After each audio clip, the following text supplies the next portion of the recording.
নমস্কার বন্ধুরা, আজকে ছিল রবিবার। সকাল সকাল বাজার চলে গেছি। বাজার থেকে আজকে নিয়ে এসেছি মটন। আজকে মেয়ের মটন খাওয়ার ইচ্ছা হয়েছে, ওই জন্য আজকে আর চিকেন আনলাম না, এনেছি ছেলের জন্য। ছেলে মটন খায় না, ওই জন্য দেখো। তারপর মটনটাকে এনে গামলায় ঢেলে নিলাম, তারপর ধুয়ে নিলাম ভালো করে। এবার মটনটাকে কিছুক্ষণ ম্যারিনেট করে রাখবো। প্রথমে দিয়েছি হচ্ছে হলুদ, লঙ্কার গুঁড়ো, ধনের গুঁড়ো, জিরের গুঁড়ো, গোলমরিচের গুঁড়ো দিলাম একটু, তারপর দিলাম দই, তেজপাতা, নুন আর সব দিয়ে সরষের তেল দিয়ে ম্যারিনেট করে রাখলাম কিছুক্ষণ।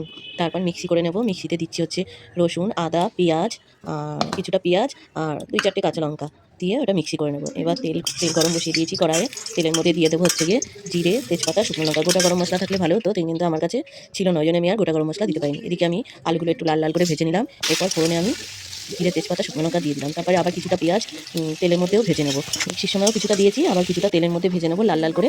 ভেজে নিয়ে তারপরে দিলাম আদা রসুন, ওই যে পেস্টটা করলাম সব মেলানো, সেই পেস্টটা দিয়ে দিলাম 2 চামচ। দিয়ে এবার কিছুক্ষণ মশলাটাকে কষিয়ে নেবো। কষানোর পর এবার ম্যারিনেট করা মটনটা দিয়ে দেবো।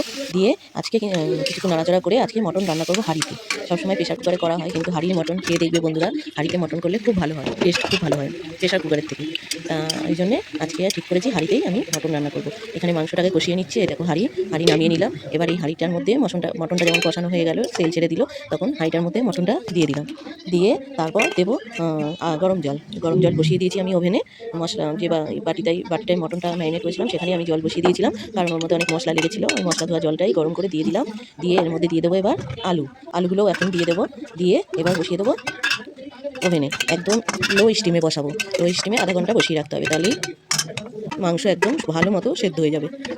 লো স্টিমে বসিয়ে দিলাম মাংসটা গরম জল দিয়ে। তার উপর দিয়ে একটা শিলনোড়া চাপা দিয়ে দিলাম।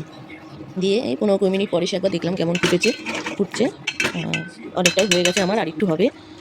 তারপর দিয়ে দিলাম গরম মশলাটা দিয়ে দিলাম। দিয়ে দেখো মাংসগুলো দেখছি প্রায় সেদ্ধ হয়ে গেছে। আর কিছুক্ষণ রাখবো। রাখার পর দেখো আলুগুলো সেদ্ধ হয়ে গেছে। আর কিছুটা রেখে রাখার পর তারপর ঢাকা দিয়ে রেখে দেবো। এখনই মাংস করবো না।